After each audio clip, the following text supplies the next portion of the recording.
En los últimos años se han sucedido los estudios acerca de las relaciones entre antropología y anarquismo, así como el estudio sobre las sociedades anárquicas. Son trabajos decisivos para comprender lo que es la sociabilidad humana y, en cuestiones políticas, ayudan a reactivar las propuestas del anarquismo moderno y a orientar los movimientos sociales actuales tan inspirados en las ideas libertarias. Desde el ámbito antropológico, las sociedades anárquicas son aquellas en las que las normas de conducta se producen sin ningún aparato de gobierno, jerarquía ni poder político. Tal y como sostiene Charles J. H. McDonald en su artículo Antropología de la anarquía, esta definición implica también conceptos extraños a una sociedad ordenada como son los de inminencia, aleatoriedad, imprevisibilidad y complejidad. El anarquismo moderno, por su parte, busca una sociedad sin Estado, ni ningún tipo de dominación, basada en el acuerdo libre y en el apoyo mutuo. La antropología se ha visto estancada desde hace décadas, de tal manera que solo ha concebido la sociedad humana desde una perspectiva evolucionista. De ese modo, se produce la conocida secuencia banda, tribu, jefatura, reino, estado. La nueva generación de antropólogos ha propuesto echar un nuevo vistazo a las sociedades que hasta ahora se han considerado simples, como son la de cazadores-recolectores y horticultores, bajo un prisma diferente. Así, lo que puede parecer simple, con un análisis profundo, aparece con una complejidad que puede ayudar a comprender nuestro pasado y, consecuentemente, lo que es nuestra moderna sociabilidad. Si el marxismo y la antropología han intercambiado ideas e información desde que Marx y Engels utilizaron sobre todo el trabajo de Louis Henry Morgan, en el caso del anarquismo no se ha producido tanto interés, a pesar de algunas excepciones. El nombre de Pierre Clastres es usualmente asociado a una teoría anarquista en antropología. Lo que diferencia el trabajo de Clastres en los años 60 de las ideas vigentes en aquellos momentos no es la afirmación de que las sociedades primitivas carecían de Estado, algo conocido y aceptado, sino la aseveración de que la sociedad primitiva se mostraba activamente orientada a prevenir la emergencia del Estado. El gran prejuicio del etnocentrismo es que el Estado sería un término necesario a toda sociedad, según una manera de entender la evolución. Las sociedades primitivas serían pobres residuos de antaño, determinadas negativamente por sus carencias, sin Estado, sin escritura, sin historia, y determinadas también en lo económico al tener una mera economía de subsistencia e ignorar la economía de mercado. Clastres se pregunta qué hay de cierto en todas estas afirmaciones. El gran pretexto para desdeñar ciertas sociedades arcaicas se encuentra en su presunta inferioridad técnica, pero Clastres realiza una definición de técnica en la que entiende esta como el conjunto de procedimientos con que se proveen los hombres, no para asegurarse el dominio absoluto de la naturaleza, sino para asegurarse un dominio del medio natural. De ningún modo las sociedades primitivas han sido incapaces de realizar tal propósito. Si esas sociedades tienen una economía de subsistencia, cosa que Clastres entrará enseguida a cuestionarse, no es a falta del saber hacer técnico. Dos axiomas caracterizarían a la civilización occidental: que la sociedad verdadera se da a la sombra del Estado y el imperativo categórico de que es necesario trabajar. Pero la supuesta economía de subsistencia no implica la búsqueda angustiosa a tiempo completo del alimento. Habría una compatibilidad de la limitación del tiempo para las actividades productivas. No existe un miserabilismo, como implica la idea de la economía de subsistencia. El hombre es salvaje, no está sujeto a una condición de supervivencia, sino que en un tiempo corto obtiene un resultado productivo y algo más, lo que serían excedentes. Según Clastres, la relación política de poder precede y funda la relación económica de explotación. La aparición del Estado marcaría la gran división entre salvajes y civilizados, el corte que transforma el tiempo en historia. Para Clastres, lo decisivo es el corte político y no el cambio económico. Niega que la gran revolución se produjera en el Neolítico, ya que deja intacta la antigua organización social. El cambio decisivo sería la revolución política, que supone la muerte de las sociedades primitivas y llegaría con el Estado. El cambio a partir de la base económica sería imposible, ya que para incrementar la producción es necesario bien un acuerdo de los hombres para hacerlo, o bien una coacción externa. En las sociedades primitivas no existe la división de clases, ya que la capacidad igual para todos de satisfacer las necesidades materiales lo impide.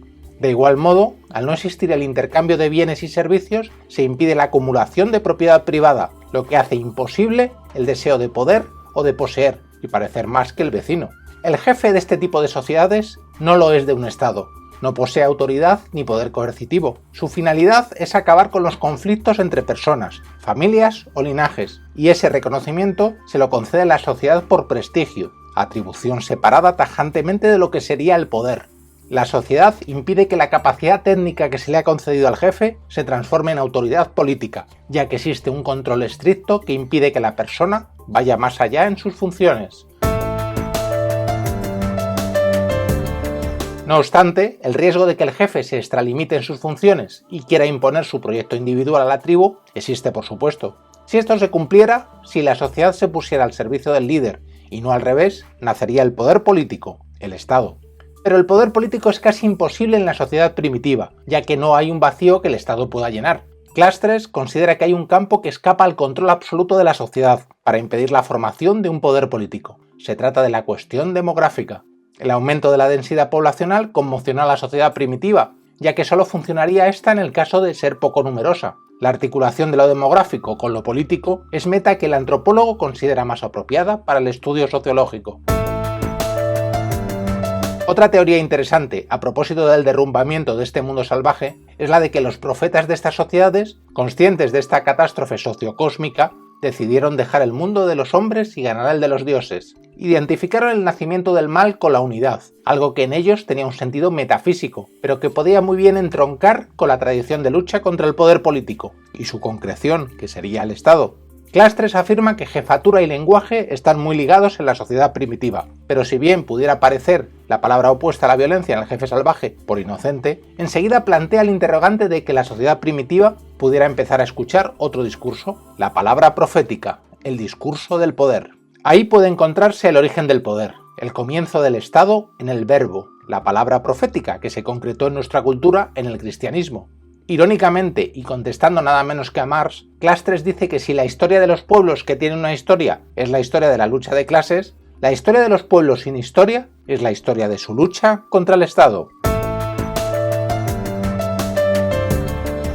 La visión de Clastres implica, por lo tanto, una guerra permanente de ciertas sociedades primitivas contra el poder político, impidiendo la aparición del Estado. Si ciertas tendencias anarcoprimitivistas observan esas comunidades arcaicas de un modo ideal, como pacíficas y exentas de ningún tipo de violencia, la evidencia arqueológica y etnográfica apunta a todo lo contrario. Los estudios de Clastres, junto a otros más recientes, confirman que la violencia y la guerra son mecanismos importantes para enfrentarse a la lógica estatal, al mismo tiempo que actúan como factores sociales de cohesión. El Estado monopoliza la violencia, según la visión clásica de Max Weber, por lo que al enajenar a la sociedad de su uso, también la desestructura según nuestros trabajos antropológicos. Otros autores emprendieron su trabajo en la línea de Clastres, como es el caso de Harold B. Barclay, cuyo libro People Without Government se anticipa a la antropología anarquista, mostrando también numerosas sociedades que funcionan sin poder político e interrogándose acerca del surgimiento del Estado para contemplar la posibilidad de su derrocamiento.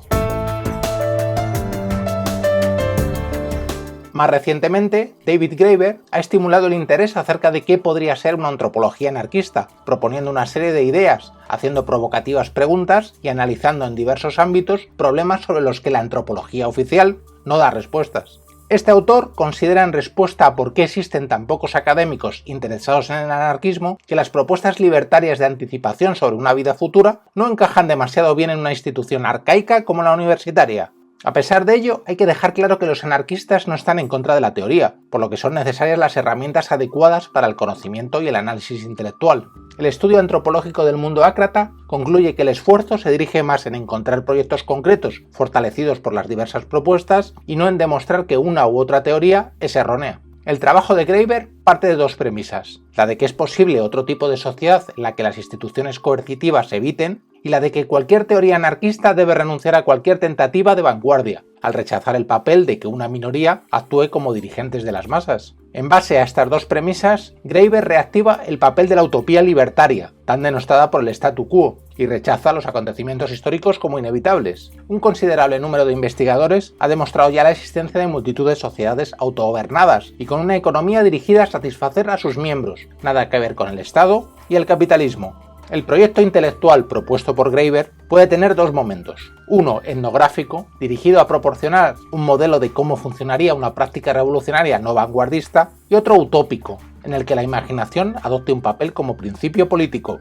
Ambos momentos se encontrarían en constante diálogo. MacDonald considera excelente el trabajo de Graeber, aunque considera que no llega a proporcionar un conjunto bien articulado de principios sobre los que desarrollar una antropología anarquista. Con total seguridad, tampoco pretende hacerlo y sí lanzar unos atractivos fragmentos sobre la cuestión. Otro influyente autor actual en la antropología anarquista es Brian Morris, cuyo trabajo, junto al de Graeber, pone de relieve la importancia de las ideas libertarias en los movimientos sociales actuales, algo que también está afectando al ámbito académico.